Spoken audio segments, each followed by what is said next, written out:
Hey, it's me, downtown Seattle, Seatown. My waterfront, filled with screensaver-like views.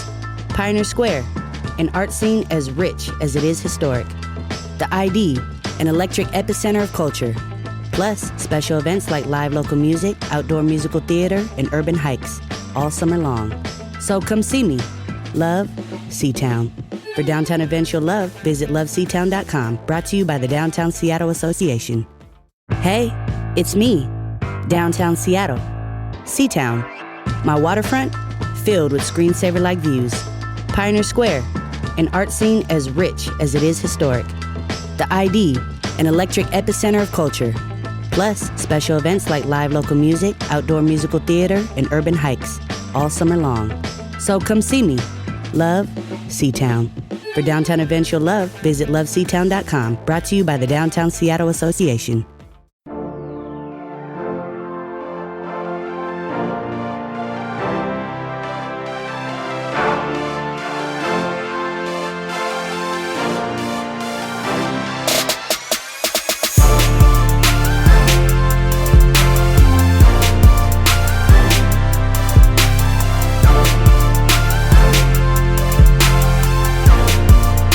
Hey everyone, welcome to the Roto-Grinders Morning Grind Podcast. I'm your host, Stevie TPFL. It is Thursday, it's September 9th, it's 2021, and we have 5 baseball games to talk about here on today's slate.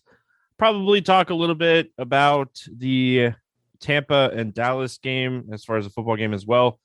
We will have the Morning Grind football podcast out later today. So 2 podcasts here on Thursday until baseball season kind of finishes up. But riding solo for the baseball pod today and the Thursday night football game pod. We'll have Grant with me for the season, breaking down football. We had a ton of success doing it last season and looking forward to doing it with Grant again this season as far as the football podcast. So 5 baseball games today. They did include the 6:40 game on the main slate, which I think is good. I think a 5-game slate is much better than a 4-game slate. These games are all kicking off, within an hour of each other, really within like 40 minutes of each other. So, we should have all lineups pretty early. And Major League Baseball and these teams don't want to compete with Thursday night football on opening night. Let's be honest. So let's jump into this slate.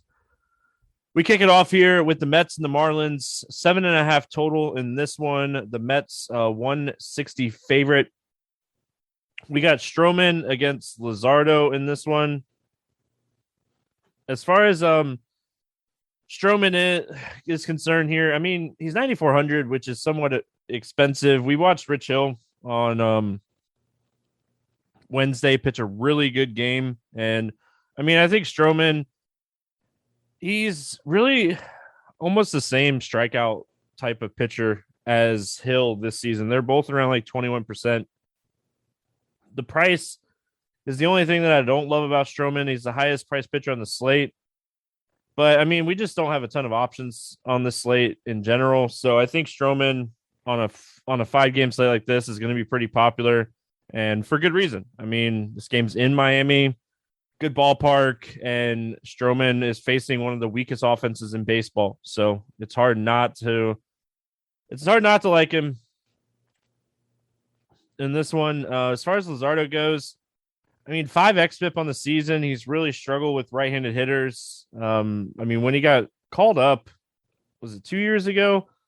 Last year, I think it was 2 years ago. We knew he was like a top prospect. We knew he had a ton of upside. And it just really hasn't translated to the big league level yet. I know he's pitching against the Mets here. He's 6,700. I think he's someone that you could potentially take some shots on, really just needing to get around Baez and Alonso at the top of that order. Lindor doesn't strike out against lefties too. If they leave Conforto and McNeil and some of these lefties in there, I definitely think that's a bump to Luzardo, but I don't expect him to have a great game here.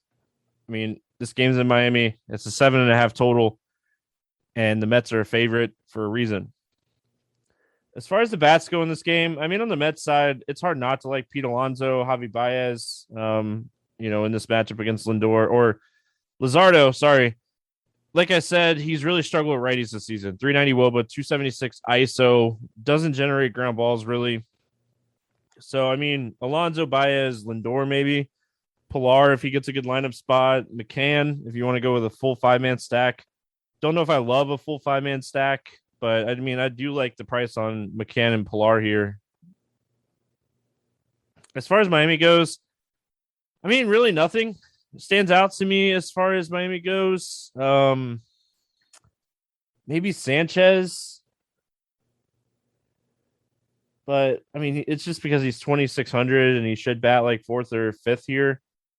We know he has power. I mean, that's really it. I mean, there's a reason that I like Stroman at this ridiculous price tag.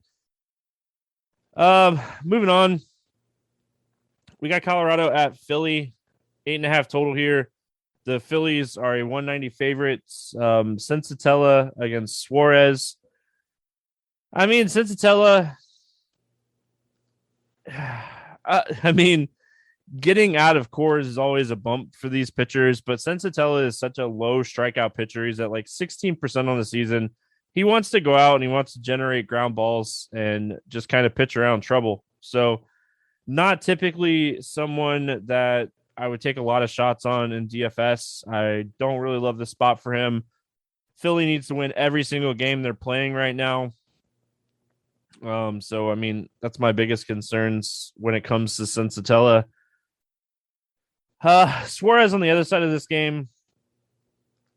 I mean, he's thrown over 80 pitches in 4 of his last 5 starts.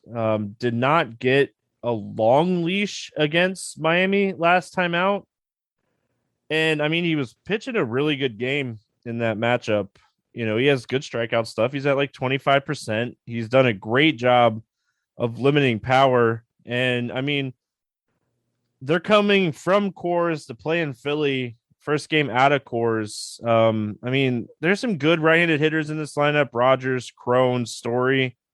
But I think at this price and on a slate where we don't have a ton of pitching options, I think Ranger Suarez is worth a look in tournaments. As far as the Rockies bats, it's really the 3 guys that I just mentioned. I mean, Story's under 5K, CJ Crone's 4,300. Rogers 3,900. You can play him at second base, shortstop. So if you want to get him and Story in there, you can.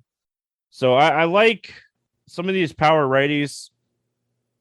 If they leave the lefties in there, I think it's a downgrade. Because I mean, Suarez is going to be really good against the lefties. I think his K rate's like 31% against lefties this season. So as far as the Phillies go against Sensatella, I mean, it's hard not to love Harper in this spot. I know he's expensive, but I really like this Phillies stack.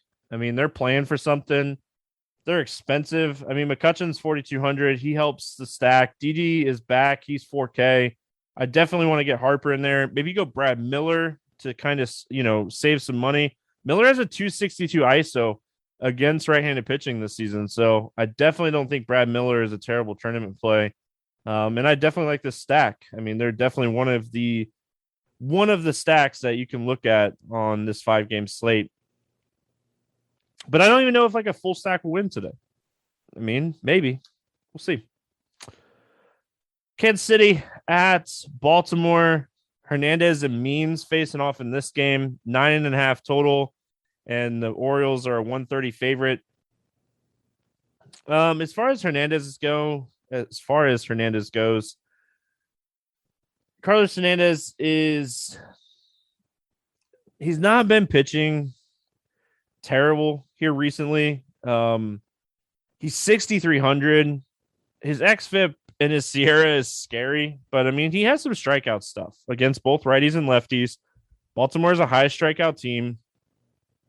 This game being in Baltimore makes it even scarier. But I mean, on a 5-game slate, I think you got to be willing to take some chances. And he's thrown over 80 pitches in 3 straight. He's thrown over 95 pitches in 3 of his last 5.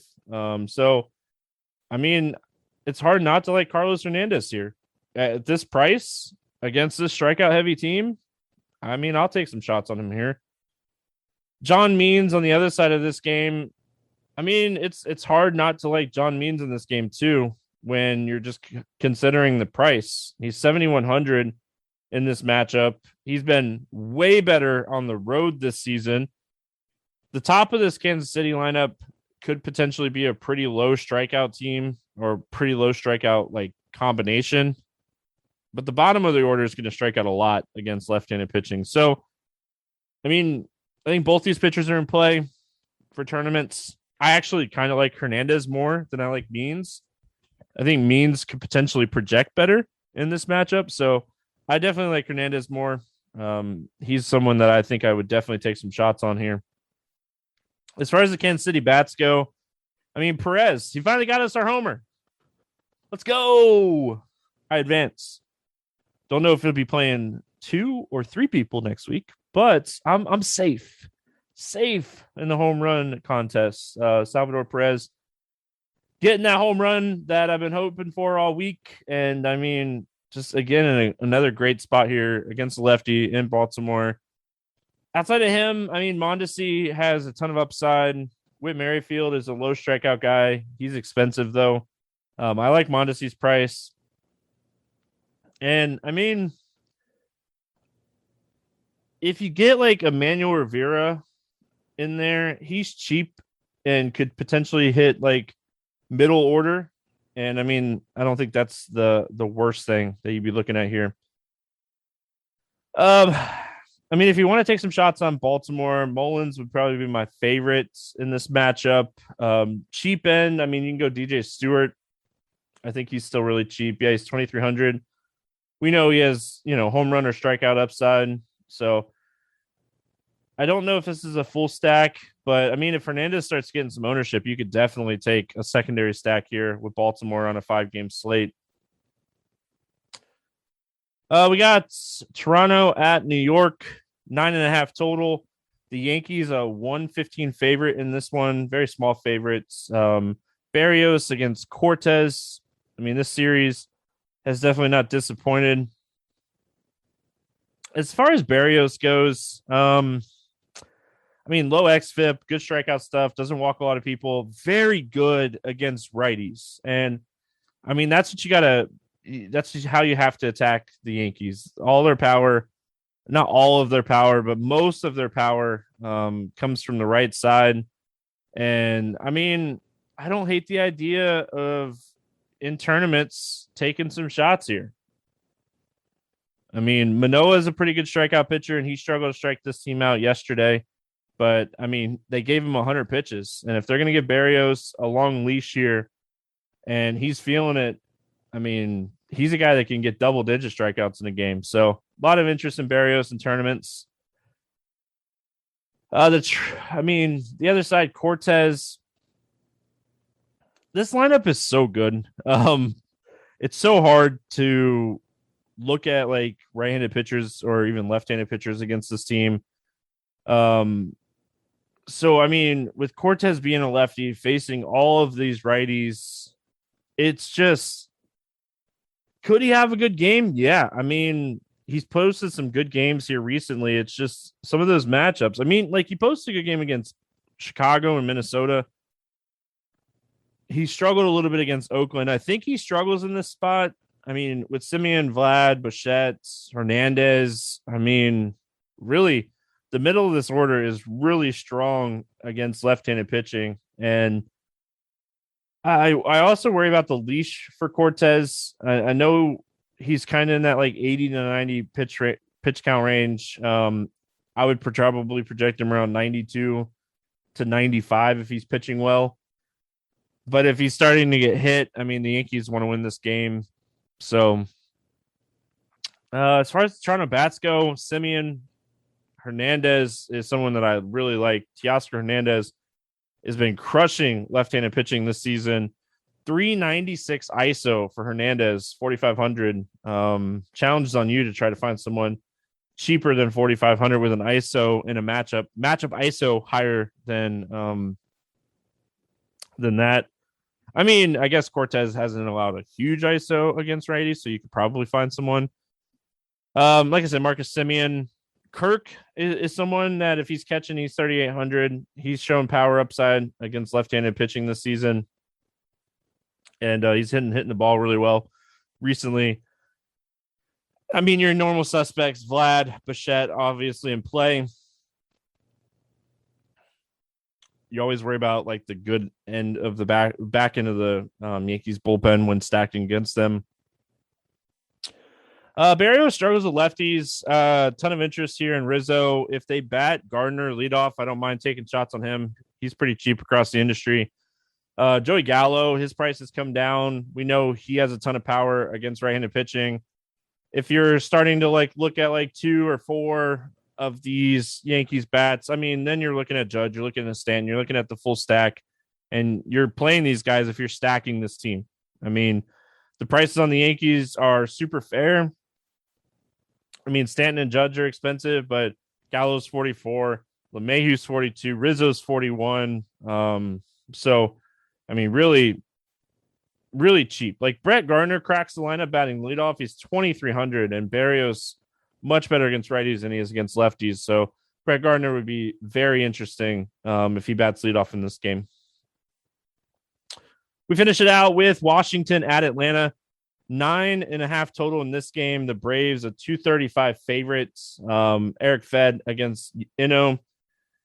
As far as like Fed goes for me, I mean, this is a pass spot for me. I personally thought Atlanta was the top stack on yesterday's slate. And they just they brought in that they just kind of used like a bullpen type of game. So I mean, they used a lot of the bullpen on Wednesday. If Eric Fed gets in trouble here, they might just let him stay out there and just kind of get beat up. So, I mean, I like Fetty. I mean, I like Atlanta's offense, and we'll get to that in a second, but I have zero interest in Fed in this game. On the other side, I mean, Tuki Toussaint got pulled really early. I don't know if it was an injury or not. Has a 28% K rate on the season. There's plenty of strikeouts in this lineup. Thomas, Kaboom, Ruiz. I mean, there's plenty of opportunities here. He just kind of has to kind of get around Soto. And I mean, yeah, Soto's the guy to beat in this lineup if you're Ino. And 8,600 fair price for the matchup. He really hasn't had a big game recently, and this is a spot that he could go out and have a really strong game. So, yeah, I mean, moving on. We got finish it out here with the bats in this game. The Washington side, I mean, obviously you can always take shots on Juan Soto. I don't do expert surveys on Thursdays, but I mean, the question of who are you afraid you're going to be the most underweight on is like a staple for me is like Juan Soto right now. I mean, just no protection. I don't consider Bell protection. Josh Bell has been hitting the ball a little bit better here recently. And I mean, he hits and they can't really pitch around Juan Soto as much. But I have much more interest in Ino than I do on the Washington bats. And as far as Atlanta, I think they're the top stack on the slate. And I mean, it burned me yesterday, but I love the spot for them. I mean, they're expensive, and that's the biggest obstacle of trying to stack them here.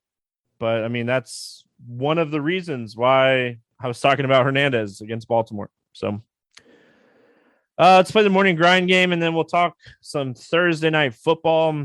Under 8K to get 6 or more strikeouts, I'm going to take Hernandez. Over 8K to score under 15, I'm going to take Cortez because I'm going to say he's 8K. So I could over 8, all right. Over 4K to go yard today. Give me Bryce Harper. I know he's the highest priced hitter on the slate, but I love this spot for Philly and Atlanta. The two teams that I'm really going to be targeting on today's slate. Under 4K to get 2 hits.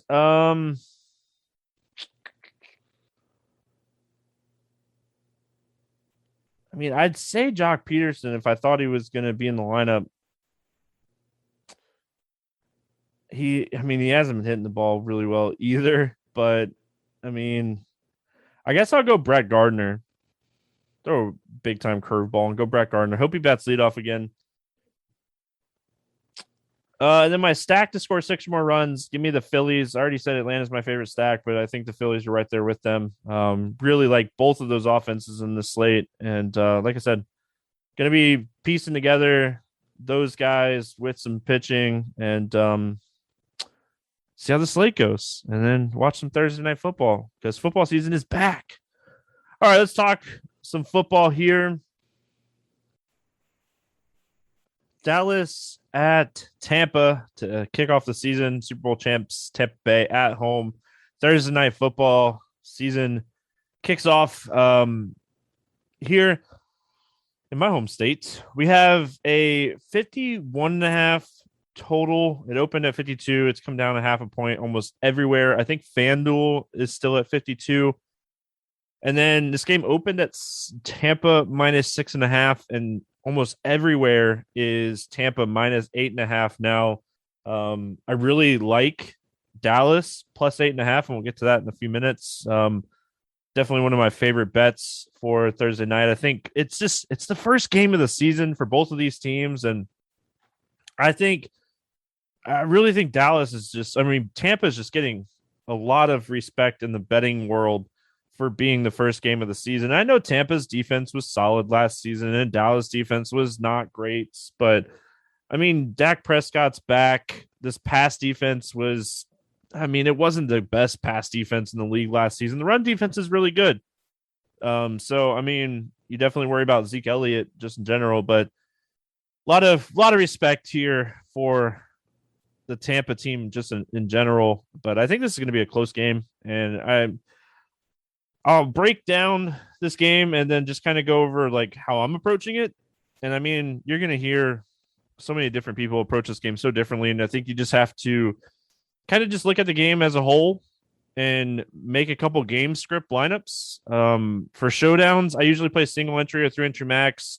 It's the first game of the season. I'm definitely playing 3-entry max for this one, but I will say that it's the first game. Don't go too crazy. Bankroll management is still a thing. And it's just a few more days until we have a real big slate and everybody is doing everything. Week 1 NFL is one of my favorite weeks of the year. I've had very good success on week 1 for years and years now in the DFS world. Don't forget, I'm old. I've been playing DFS since like 2009. So, hey, I am Stevie TPFL and I've been around way too long. All right, let's talk about this game. The Dallas side of things.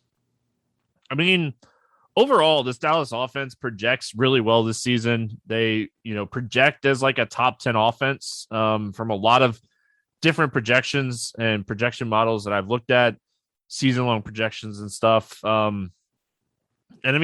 Tampa's defense projects to be really good, but it's the first game of the season. So, I really like Dak Prescott. I think he's going to throw a lot in this game. I think Zeke's going to struggle, but he's definitely going to end up being contrarian here. I really don't think he's going to get a ton of ownership, between his price and the matchup. I think he comes in at like 35%, which is not really high for a elite running back on a showdown slate. So I really like CeeDee Lamb. I really like Cooper, and I like Gallup. I don't want to forget about like the tight end situation, but I really think we're going to see a lot of this passing game go to Lamb and Cooper, and you always have to like have exposure to Michael Gallup's just absolute ceiling. Like he's the guy that you're looking at for absolute ceiling. CeeDee Lamb's my favorite play from Dallas outside of Dak. I'm going to use that combo a lot for this slate on FanDuel and DraftKings. And on Prize Picks, if you play over on Prize Picks, they do single stat DFS. And I've already taken the over on CeeDee Lamb at 59.5 receiving yards. That's just one that I really like. They're running an awesome promo on Prize Picks, and I'll talk about this on the football podcast tomorrow as well. But Love what they're doing over on Prize Picks. So from Friday morning until the Chiefs kickoff, Patrick Mahomes' yardage prop is going to be set at 0.5. Make sure you're jumping on that. Like, they're giving you a free square with it being at 0.5. Patrick Mahomes needs to go out and throw for 1 yard. And it's just, this is a spot you really want to just take that free square, do a 3-pick, do a 4-pick, do a 5-pick on some stuff that you like. But Friday morning, check that out over on Prize Picks. I'll have more details on the podcast, the football podcast that comes out on Thursday as well. All right, back to this game. Like I said, really like CeeDee Lamb. I think they're going to pass a lot. I think they're going to use Dak a lot. And I think Zeke struggles.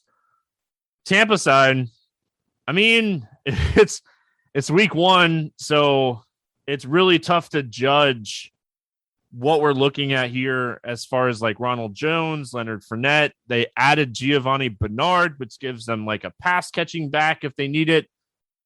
I mean, they got Mike Evans, Chris Godwin, Antonio Brown, Scotty Miller's there. I mean, they got the 3-headed monster at tight end. Tampa's just, their offense is loaded. And it's not going to be, I don't think it's going to be as condensed as Dallas as far as just everything goes here. But I mean, Tampa's not a huge run first team. They don't project to be a really good run team this season. They project to be a good pass team. I mean, Tom Brady has a ton of weapons, and Tom Brady's very good when he has a ton of weapons. I think we're going to see a lot of people play Antonio Brown on this slate as like, oh, we think he's going to be contrarian. Everybody's going to play Evans and Godwin.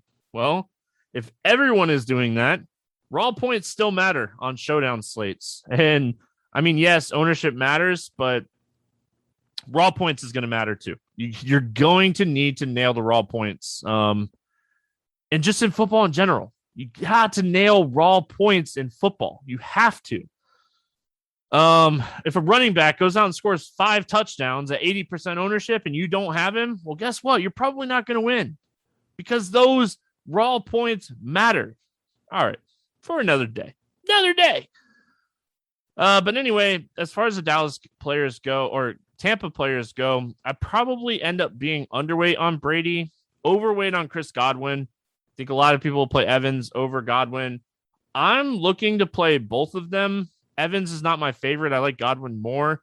I'll have some Antonio Brown between the two sites. But my favorite here, and this is a twofer that I did over there on Prize Picks. I took the over on Chris Godwin at 60.5 receiving yards. So I like the overs on both of those over there. Just did a little 2-pick. I did a 2-pick flex where if I hit it, I'm 2x. If I miss one of the two, I get half my money back. So not really a risky play over there, but yeah, I mean, I like that one over there on Prize Picks. So you can check that one out. My general strategy for this game and my projected game script that I'm going to play on a majority of my lineups is both teams come out throwing, both passing attacks do really well. I really want to target like 3-3 or maybe even like 4-2s. Definitely don't want to go 5-1s in this one. I really lean more towards 3-3s type of builds, especially on DraftKings.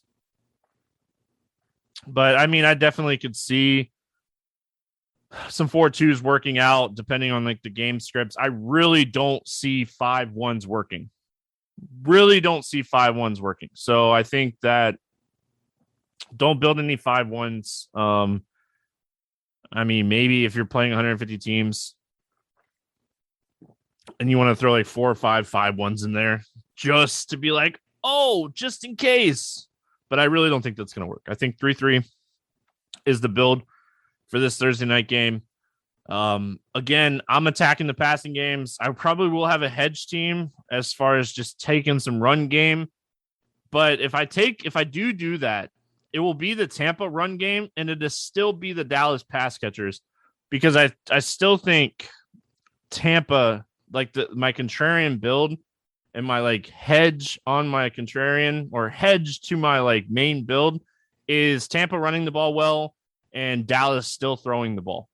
So, I mean, I think the ultimate hedge is like playing the Dallas rushing game and just hope they don't pass the ball really well. And then you play the Tampa pass catchers. But I mean, I'm not getting there in 3 entries on either site. So, I mean, overall, like I said, my build is to target the passing game. And I mean, this should be a fun game to watch. Thursday Night Football is usually pretty boring, but it's the first game of the season. Well-rested teams. It should be a ton of fun. We have a ton of content here at RotoGrinders. If you guys haven't been checking it out, the expert survey is posted. Chop and Eric did an awesome Thursday night premium lineup HQ showdown. So make sure you guys are checking that out. So that's going to wrap it up here for the baseball podcast for Thursday. I know I talked a little football too. I'll probably do that in the next couple weeks because we got really small slates for baseball. So if you guys like the Thursday Night Football breakdown, I'll continue to do it. Just hit me up on Twitter and let me know. That's going to wrap it up. We'll be back tomorrow talking more baseball again Thursday as well. Today, because you're probably listening to this on Thursday. Football podcast will probably be out around like 2 to 3 Eastern. So make sure you guys are looking out for that. Thanks for listening. See you guys again tomorrow. Life gets a lot more magical when you dream. So let's dream of a vacation unlike any other. A magical Disney cruise. Hiya, pal! Where new stories meet tales as old as time. Enchanté, mon ami. And your family will be cared for the moment you step aboard. Sail from Florida to Disney's private island paradise and get ready for a dream come true with Disney Cruise Line. Hey, it's me, downtown Seattle, Seatown. My waterfront, filled with screensaver-like views. Pioneer Square, an art scene as rich as it is historic. The ID, an electric epicenter of culture. Plus, special events like live local music, outdoor musical theater, and urban hikes, all summer long. So come see me. Love, Seatown. For downtown events you'll love, visit loveseatown.com. Brought to you by the Downtown Seattle Association.